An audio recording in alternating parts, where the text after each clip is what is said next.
ആ അടുത്ത round കേറാറായി. സുരിയെ വിളിക്കണ്ടേ? വേണോട്ടെ, തെങ്ങിക്കറുന്ന machine വല്ല റണ്ണ് കിട്ടുമെന്ന് നോട്ടെ. ഇനി ഇതിന്റെ പേരിൽ ആരെയും കൂടെ അടുപ്പിക്കാൻ നിൽക്കണ്ട. നമുക്കറിയാം. ആ കേസ് വിട്ടേക്ക്. അച്ഛന്റെ സപ്തതി ഇങ്ങ് അടുക്കാറായി. നാട്ടുകാരെയൊക്കെ വിളിക്കണ്ടേ? പരിപാടി ചെറിയ രീതിയിൽ നടത്തുന്നുള്ള പറഞ്ഞ് നാട്ടുകാരെ ഒഴിവാക്കാം. പക്ഷെ കുടുംബക്കാരെ വിളിക്കേണ്ടി വരില്ലേ? എടാ, സപ്തതി ആഘോഷിക്കുന്നുണ്ടെങ്കിൽ വിളിച്ചാൽ പോരെ, ഒരു പിണ്ണാക്കം വേണ്ട. തൽക്കാലം ആര് ചോദിച്ചാലും അച്ഛനൊന്ന് ഉഷാറായിട്ട് ഇതിനെപ്പറ്റി ഞങ്ങൾ ചിന്തിക്കുന്നുള്ളൂ എന്ന് പറഞ്ഞ് ഒഴിവാക്കിയേക്കും. അല്ലെങ്കിൽ മനുഷ്യനോട് ഇളകിയിരിക്കുക.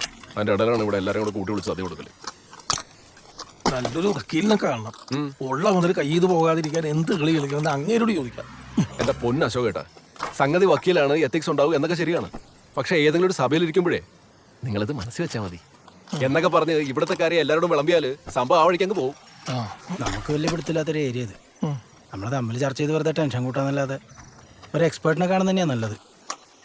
ജയദേവൻ സാർ വിളിച്ചായിരുന്നു, കട്ടായിപ്പോയി. നിനക്കതങ്ങ് എടുക്കായിരുന്നില്ലേ? ഞാൻ എടുത്തപ്പോഴത്തേക്ക് കട്ടായിപ്പോയി. ഒന്ന് തിരിച്ചു വിളിക്കാം. മാനേജറാ, വിളിക്കാം വാ.